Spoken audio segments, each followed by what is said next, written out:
first known rules of golf were drawn up in 1744 by the Gentlemen Golfers of Edinburgh in Leith, Scotland. Since then the game has changed dramatically. Golf courses, equipment, and not least the rules. So where do I go when I want to learn about the rules of the game today? Well, I go to the Golf Rules Questions podcast with Blakey and Roscoe, of course. So sit back, relax, and enjoy this episode of the Golf Rules Questions podcast.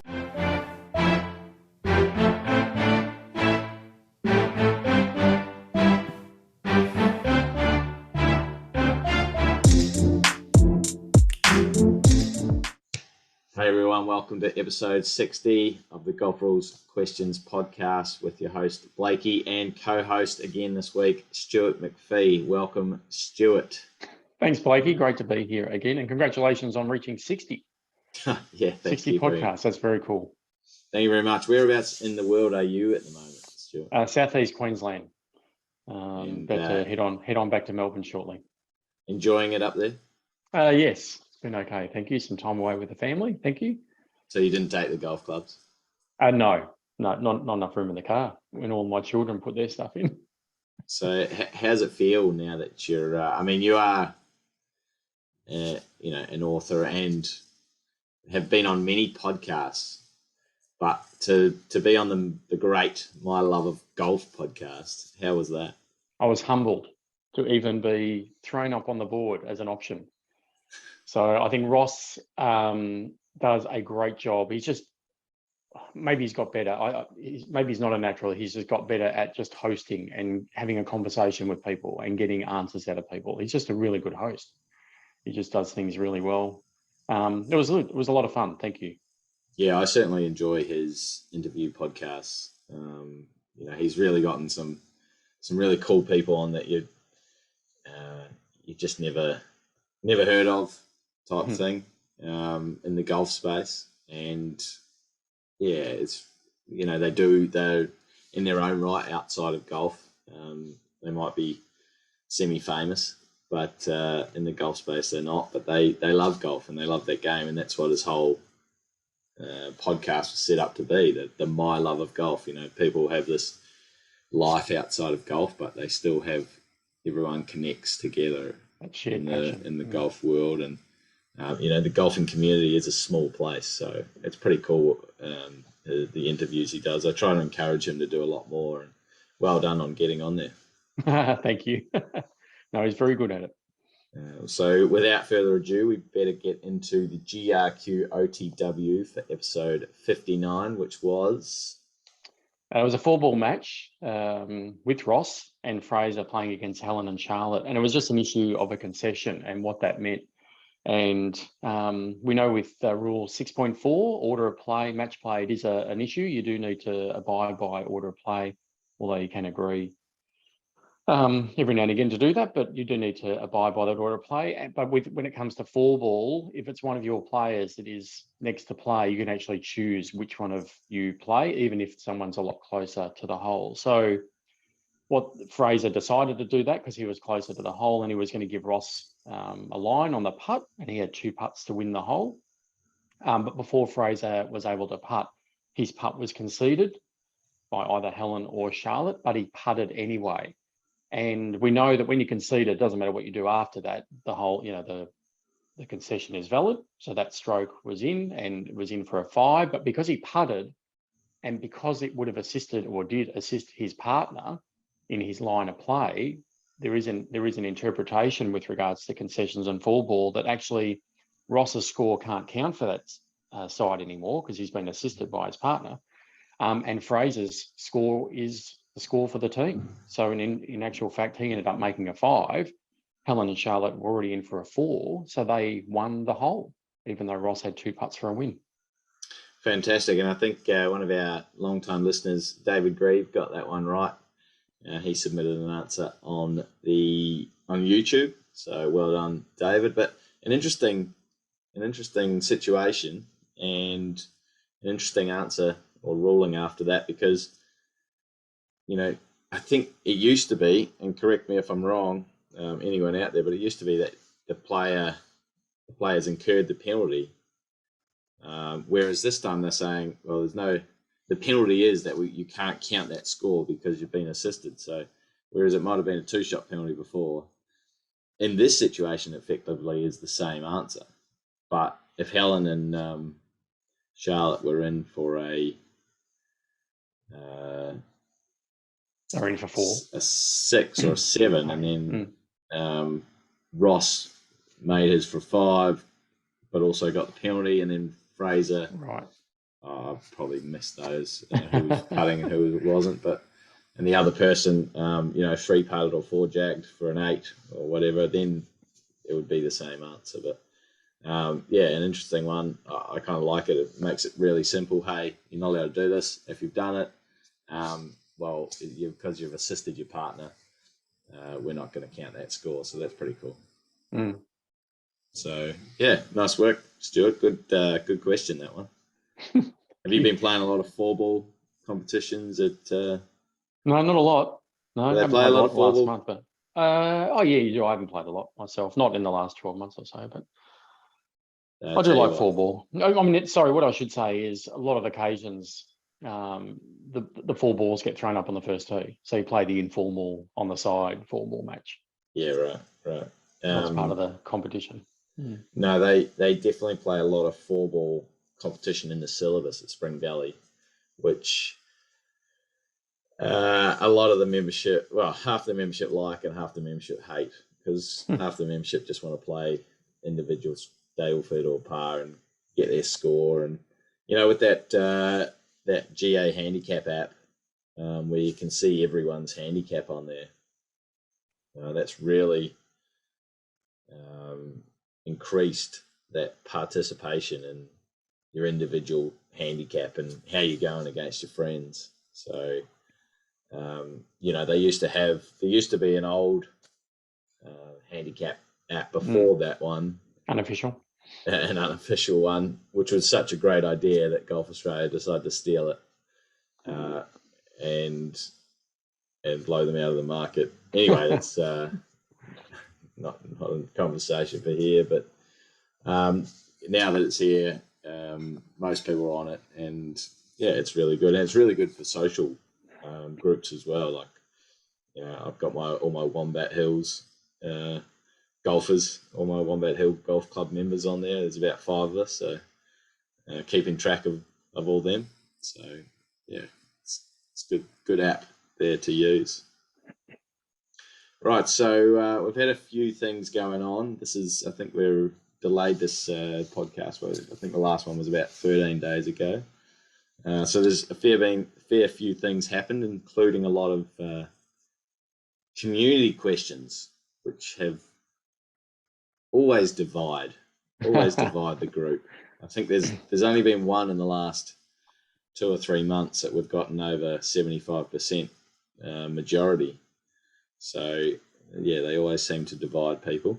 Have you got any specific ones that you want to talk about? Yes, I do. There is a few. I think we'll go back to a few questions ago when there was an original ball and a provisional ball found in the same spot from the same player, and that player was unable to distinguish which was which. And so the question, of course, was then how does the player proceed? Do you have to go back and play your 5th shot? Do you pick one, play it as your 3rd shot? Do you pick one and play as your 1st? They were the options, roughly speaking. And this divided a little bit. But I thought if you could just talk about what the situation is in regarding hitting an original and a provisional, and then obviously not being able to distinguish between the two, please. So if you found both balls within the 3 minutes, but you can't work out which one's which, and instead of declaring that, them both being lost, the rules do give you this nice situation where you can choose one and that becomes your provisional ball. And that this is important to note because it does get a little bit tricky, but that is for when it's in the general area. Okay, so if we're just keeping it nice and simple, you've hit one into the scrub, you've hit another in a similar spot, you get over there, they're both Titleist 6s, and you don't know which one's which. Well, choose one. You can choose whichever one you want, the best lie, the worst lie. and that one is now your provisional ball, and that's in the general area. If one's out of bounds and one's inbounds, then the one that's inbounds is your provisional ball. If you don't know which is which, and that's fair. That's the fairest way you can do it, and actually a really nice way to do it. Probably a more fair way would be, you've been dumb enough not to put a marking on your ball and not establish which one's which, that you should have to go back to your previous place played. But they've said, okay, there's 2 balls there, just choose one and you can have the worst result, which is your provisional. Now, it does get a little bit hairy if you hit your ball into a penalty area. Yes. So if you hit both balls into a penalty area and you didn't know that it was a penalty area, then obviously one of them is your original. So you get to proceed under 17.1D as long as you didn't know that you'd hit them both into a penalty area. But if you find both of them, then you can proceed under 17.1D ball with the original ball. If one is in the penalty area and one is outside the penalty area, I think it gets a little bit. Yeah, it does. It does get a little bit trickier. If you want to choose the one in the penalty area, then that one can be your original, and you get to drop under 17.1D. But if you choose the one outside the penalty area, that one is your provisional. You'll be playing your 4th rather than your 3rd. Yeah, and you're playing your 4th. I think that's how it works. Is that how you remember it? I don't remember that one specifically. I know they're both in the penalty area. You actually are better off than both being in the general area. I should have done I know I was looking at this the other day and I should have reiterated what I was looking at, but maybe I'll just cut this part out of the podcast. Anyway, we'll get back to you with that. But the most important point here is put a mark on your ball. So it's interesting, you talk about that I've had this happen to me where, you play your original, or it could be lost, could be wherever. Guys, I'm going to play a provisional ball. And I've had someone say to me, what is it? I said, it's a ball. He said, no, what is it? I said, it's a provisional ball. Because he wants me to say it's a Callaway X, or it's he wants me to say, well, my original was a this and I don't believe, and please correct me if I'm wrong, there's nothing in the rules that says when you play a provisional ball, you must say, oh, by the way, guys, my original was a Titleist 3, this is a Titleist 5. I don't believe there's anywhere in the rules that actually say that. Now, it doesn't mean it's not common practice, and it doesn't mean it's not actually good practice, but there's no requirement under my understanding to actually do that. Yet, of course, some people believe you absolutely need to distinguish between the two before you play the provisional ball. I'll ask you a question first. Did you tell everyone what ball your original was? That's the point I make to them. I say, no one on the first tee, well, very few people on the first tee, I go, by the way, guys, I'm playing a Titleist 4 today. So I sometimes wonder why we need to. No, I don't. I don't tell them. I mean, even if you did, if you change the ball at the second hole and you don't tell anyone, it's definitely okay. Let's look at it the way the rules of golf look at it. Are we going to penalise you if you don't tell people what ball you're using? No. So then, going that way, if you don't get penalised for not telling people what your original and what your provisional ball is, then you don't have to do it. I mean, if you're going to get penalised, you have to do it then. Exactly. And I'm the one taking the risk by not saying, oh, by the way, guys, my original was this. This is my provisional. It's this. I'm the one taking the risk in the event they end up 1 metre apart from each other. Yeah. But even then, I know which is which anyway. Well, that's right. Rely on the player's integrity to go, actually, and when someone says, oh, I found it here, it's a tie. Oh, actually, guys, that's my provisional. Thank you. Let's keep searching for the original. I mean, that comes back to the integrity of the player. Yeah, that's right. It's the integrity of the player and the honesty. So, that's an interesting situation. I'll get back into that other situation and come back with an answer next podcast. But another community, it is a tricky one when you hit 2 balls and one's in the penalty area and one's outside.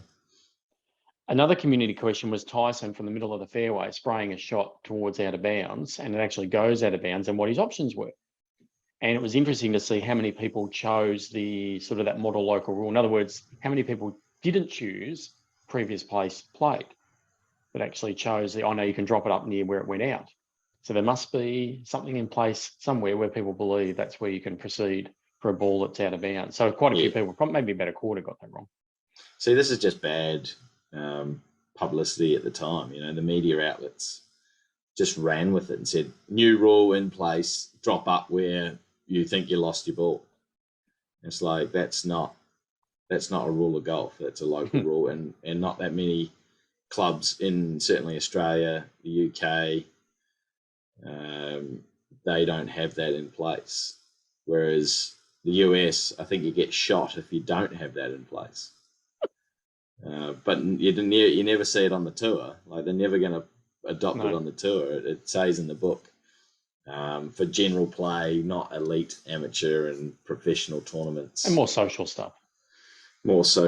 So, and that's possibly what they play in the States, is more just amongst your mates. Whereas in Australia, it's a competition field amongst the members of the club. You know, who had the best score of the day amongst the 50, 80, 2, 150, 300 players who played that day. So, it's a good one. I love chucking that question out there. You wrote that one, which is good. Now, the one that I wrote, the last one. Yes. About, I was trying to work out how to write this one. So Michelle has taken relief. She's allowed to clean her ball. She can change her ball. And then she's gone over to a relief area. This is 105.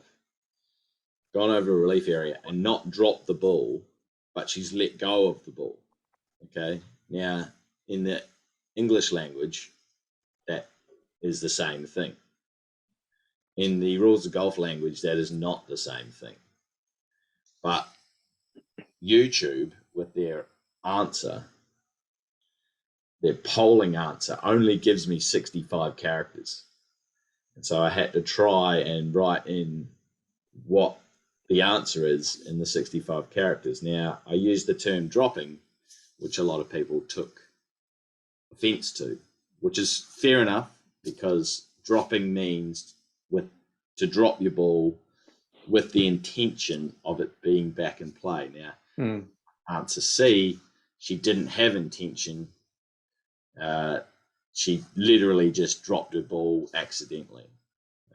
And so that was the correct answer, because when you drop a ball with the intention, then you're putting it back into play, and that's a correct drop if it hits inside the relief area, blah, blah, blah. If you drop it from shoulder height, that would be an incorrect drop. So there's correct drop, incorrect drop. Whereas if you let go of the ball, that's not a correct drop or an incorrect drop.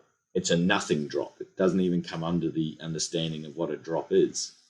And so, because you haven't got the intention to put it back into play, if you don't have the intention to put it back into play, then basically you've thrown the ball, or you've kicked the ball, or the ball was out of play and you haven't put it back in. So if you hit that ball, even if it is in the relief area, it's a wrong ball. Now, that's a big difference. Now, obviously, I did answer that. That's how I put the answer in the YouTube rules answer 105. I said just a little tidbit that the ball was not back in play because she didn't have intention. She accidentally dropped it. She bumped it and it fell out of her hand, whatever. But the term dropping or dropped means that the player did have intention to put the ball back into play, which she didn't. So her ball was not back into play, even if it was in the relief area. Imagine saying to someone, imagine if Michelle was bending down and let go of the ball at knee height. Someone 15 metres away saw this. It drops to the ground, doesn't go anywhere else, clearly in the relief area, and then she picks it up again. And someone else goes, "What are you doing?" Imagine if Michelle said, "Oh, I didn't have intention to put it back in play." Imagine that. And she's dropped it from knee height. Or she's accidentally let go of it from knee height. Imagine what the other players would say. Well, I did chuck in that fourth answer to see how many people would think that it was a test drop. So, that's right. Like, it's an interesting situation because the rules are so precise. We both know that, and we're happy with how, I'm speaking for both of us, we're happy with how precise they are. We enjoy that specificity of the language of the rules, and getting it just right. But for 95% of golfers out there, they don't know that the term dropping is a specific term that actually takes into account your mental thoughts, processes. They don't know that. If they saw someone, as you said, if they saw Michelle let go of the ball and they saw Stuart dropping the ball, to them it would still be the same thing. It would still be dropping. They dropped the ball. So, this is not an excuse. It does sound like an excuse, and it probably is. No, it's not an excuse. It's just YouTube, give me more characters for my answers.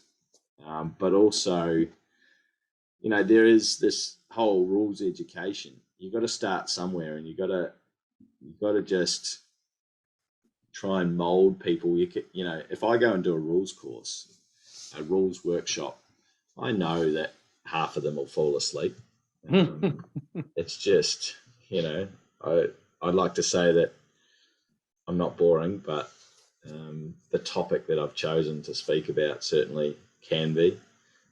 Usually you just get people to ask questions because if they ask a question, they'll listen to your answer, but for everyone else's question, they don't care. I've actually had 3 people ask the same question because they listened to when you talked about answered their question, but they couldn't give a shit when you answered the same question. And a lot of people, there will be people that listen to everything intently, and they'll look so strangely at the second person that asked it going, did you not just listen to Fred ask the same question? I've had that many, many times. But, a lot of people, when you go to do a rules of golf workshop, if you can get your participant, the audience to remember 3 things, 3 rules of golf, changes, you can't touch sand in a bunker near your ball, but outside of that area, you might be able to, like leaning on your club, and you're not going to get penalised.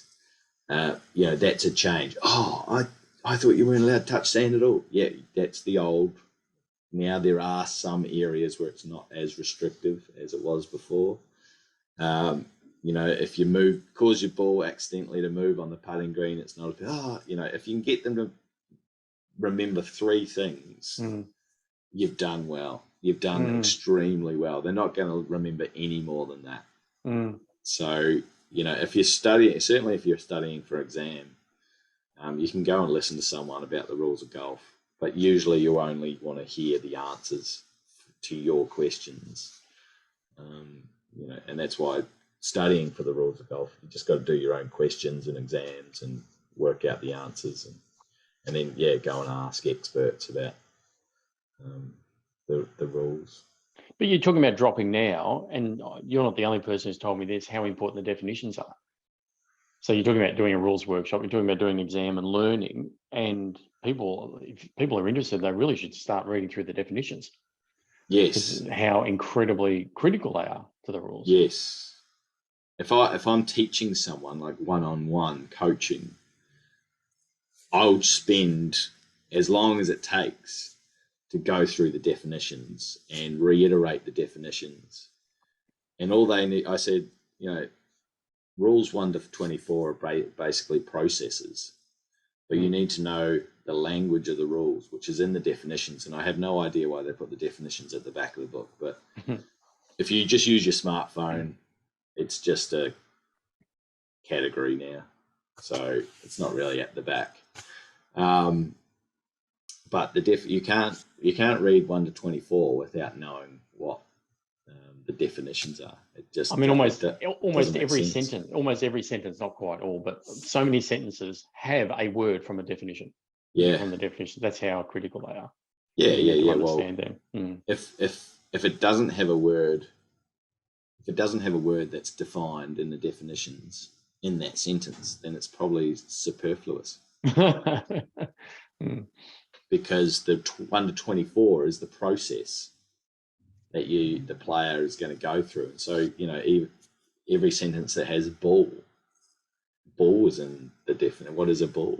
Yeah. What is a hole? What is a penalty area? What is dropping? What's a relief area? Club length? Lost. Everything. Wrong ball, wrong place.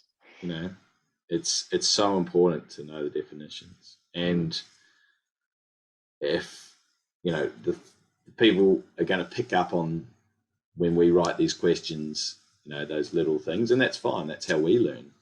We don't want to teach anyone the wrong thing, but at the same time, you've got to try and connect the rules of golf with the English language and just help people learn even a little bit.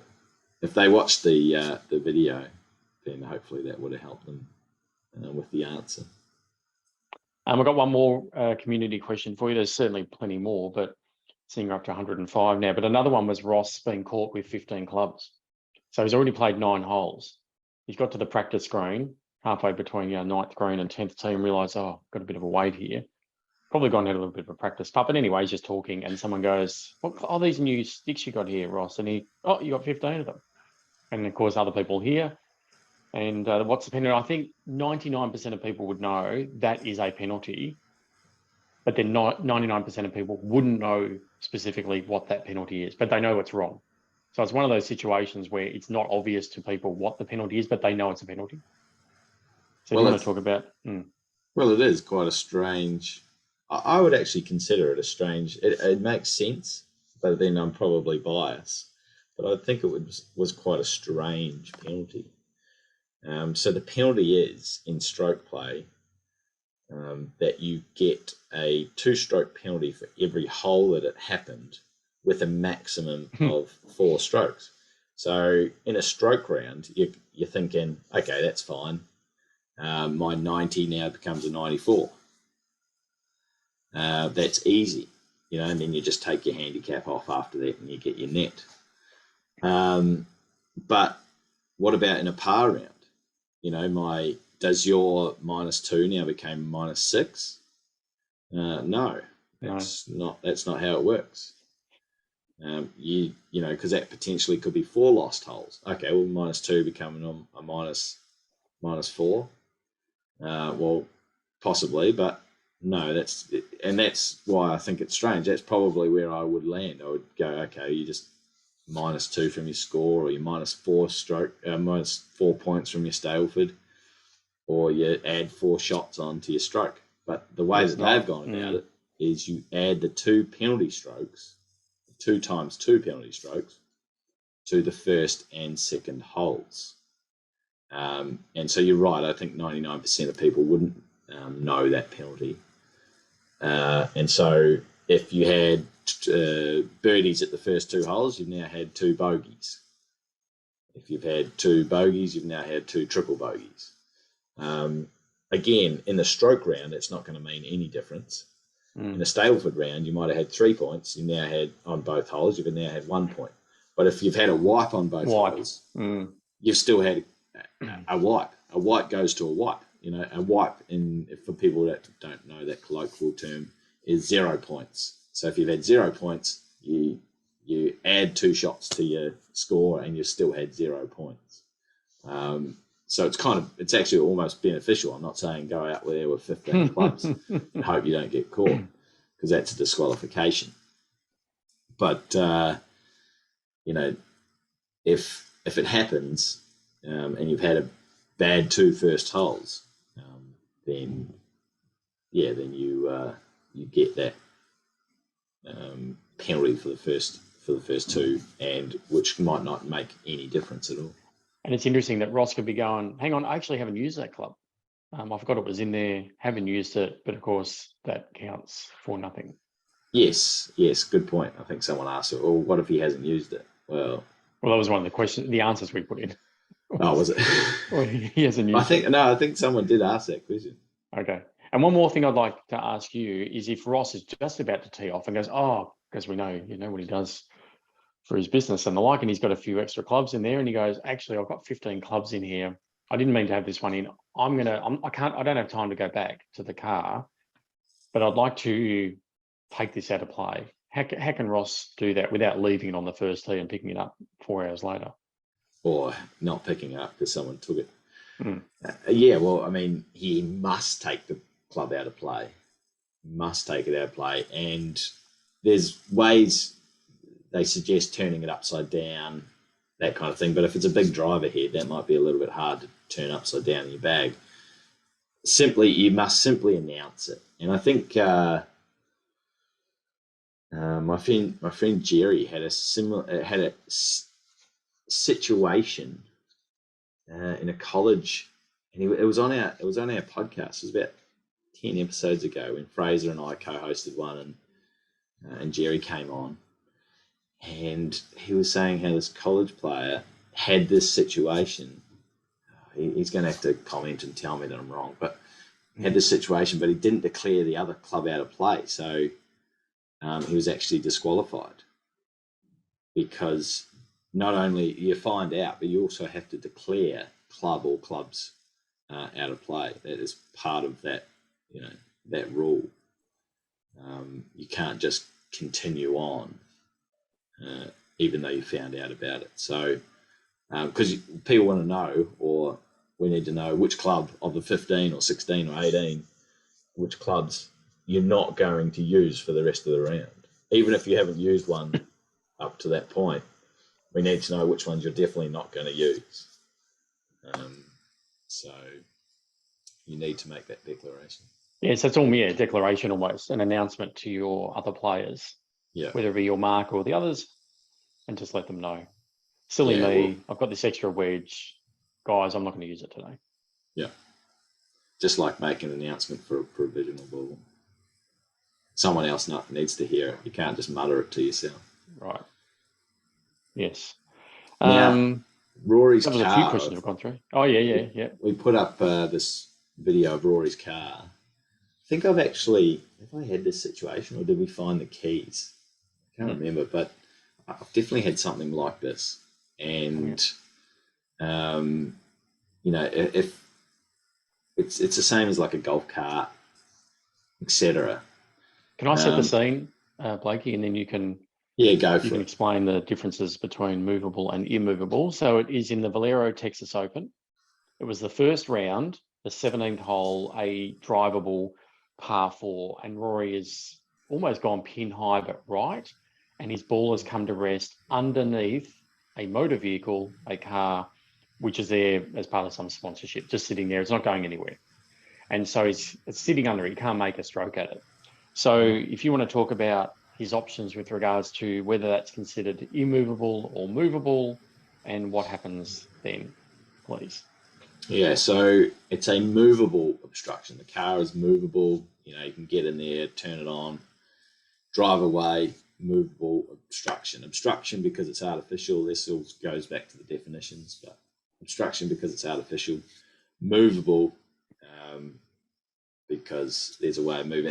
Even if you put it in neutral, took the brake off, you could push it out of the way. Now, because no one was there, the keys weren't there, that makes it a little bit hard, even if you got 10 guys pushing it, because the brake's on, the wheels aren't going to turn. It's going to be a little bit difficult. So now it becomes an immovable obstruction. And in your course, at your course, Stu, or my course, it would be an immovable obstruction.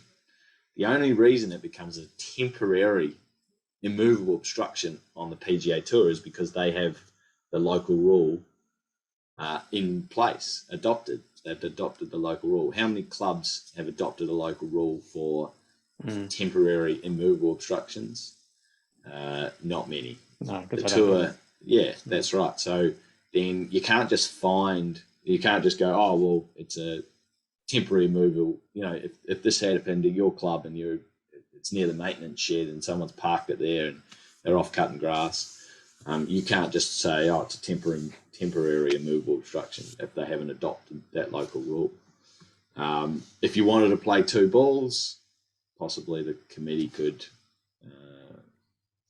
have a look at that situation. But again, you're adopting a local rule after the fact, so that wouldn't be right. So it becomes a movable obstruction, and you could take relief from it under 16.1, but you wouldn't be able to get line of sight relief under 16.1. That might be bad for the trainee who left his Pajero out there or something like that. If you don't get free relief and you hit a knife shot straight into his windscreen, but he probably shouldn't have parked it there in the first place. But because the PGA Tour and most tours have adopted a TIO local rule, they can go over and say, well, that's not supposed to be there. It's an immovable obstruction that's not supposed to be there during the course, not like a toilet block, which is permanent. So now it becomes a temporary immovable obstruction. So Rory was able to get line of sight and line of play because his line of play and his line of sight were virtually the same thing. He was able to get relief for that. Now, the edge of the car is not the edge of the TIO. So the edge of the car plus a club length is the edge of the TIO. And then from there, you get your relief area. Okay, so it's the object plus a club length either side is the TIO, and then you get a club length from that edge, and that's your relief area on an equidistant arc. So if it's 50 metres to the flag, it's 50 metres to the flag at this point. That's a club length. Then you get that further club length. So Rory nearly holed that shot, although it didn't really help him. I think he missed the cut at that tournament. So, all good. Now, yeah, I don't know if you've been up in Queensland. I don't think you saw this. That happened on, well, it's Tuesday. That must have happened maybe Saturday. Yeah, it was. I need to do a thing on it. It was either second round or third round. Oh, no. It was first round. It was on Friday. And Dylan Fratelli's ball came to rest under a tree. Now, it's a little bit hazy, and I need to relook at the footage, but it's a little bit hazy as to whether his ball was in an abnormal course condition, an animal hole, or not. And he was arguing the point, well, I have interference with an abnormal course condition, with the animal hole. I should get free relief. And the referee it sounded a bit interesting, but the referee was going along the lines of, well, you can't play the shot even if the ball was in the hole. So you wouldn't get free relief, and you're going to have to take line of play. You're going to have to take an unplayable, and he took line of play and hit it out and whatever. But, people ask me, well, if it's down in the hole, of course you're not going to be able to hit it. So make a reasonable stroke. So how, no one's going to be able to hit it and make a reasonable stroke at a ball that is in a hole. So how would you ever get free relief? Well, if the ball was underground, then it's the entrance to the hole. That's where the location for the ball is, effectively, when it's underground, to determine your nearest point of complete relief and thus your relief area. So if it's underground, you don't take it from where it is underground, you take it from where the entrance to the hole, and work it out from from there, if it's not underground, then you just work it out from where it is located when it's not underground and work out your nearest point of complete relief. Now, those locations, the entrance, and when it's not underground, if you have a reasonable stroke and it's just the animal hole that's stopping you from making a stroke, then you don't get then you do get free relief. So it's just the animal hole that's stopping you from making a reasonable stroke, you do get free relief. Whereas if it's the tree or the bush that's stopping you from making a reasonable stroke, then you wouldn't get free relief, even though your ball is in this abnormal course condition. So, it's a bit interesting. Well, it's a bit hazy as to where the ball actually was located. I don't actually think we see it, but I'll have to review the footage and then hopefully pop out a video of that one. So he was denied relief. He was denied relief and had to take an unplayable. Mm. An animal hole would be one of those definitions as well that people can read up about. Yeah, and what it actually specifically means. Yeah, and where it stops and starts. Where does an animal hole stop and start? And what it includes. Yeah, exactly right. All good. Okay. So, any other community questions you wanted to chat about, or any other situations, Stuart? There's probably a few community questions, but it's been good to get the engagement back. And we're pumping them out regularly, and we're getting a lot of people vote and comment. And of course, some of them, there sort of hasn't been a lot of middle ground. It's either 75% get it right or 25% get it right. Yeah. It hasn't been a lot of middle ground. So they're either something, anyway. There's a few community questions we're going through. The extra clubs, the dropping, and what that definition means. The original and provisional ball, and whether you should identify what your provisional ball is before you play it, and Tyson hitting out of bounds and dropping. Well, he shouldn't be, but whether that's an option of him dropping over when his ball went out. Yeah. We spoke about Rory, which again, we talked about movable and immovable obstructions, and guess what? They have their own definitions. Yes. And we can find out exactly what a movable obstruction is and the ease of moving it and not damaging it or the course and time and all that sort of stuff. So that's why it's so important people read up on what those definitions are. Yes, absolutely. And of course, we know that, because we know movable and immovable obstructions are covered on completely different rules. Yes. So it's important you understand the difference between them. Yeah, absolutely. The definition and then the process is under a rule. So, do you coming to the end of the episode 60? Do you have a Golf Rules question of the week this week? I typed it up. I almost so embarrassed much more to admit. organised than me. Listening to the My Love Golf podcast, I was like, I'm lucky to have Stuart, because I just rolled out of bed and I was like, oh yeah, we better do a podcast, Stuart. We haven't done one in a week or so. And yet here you are. You've been busier than me. You've been up for 2 hours. I just rolled out of bed, and you've got everything structured for me.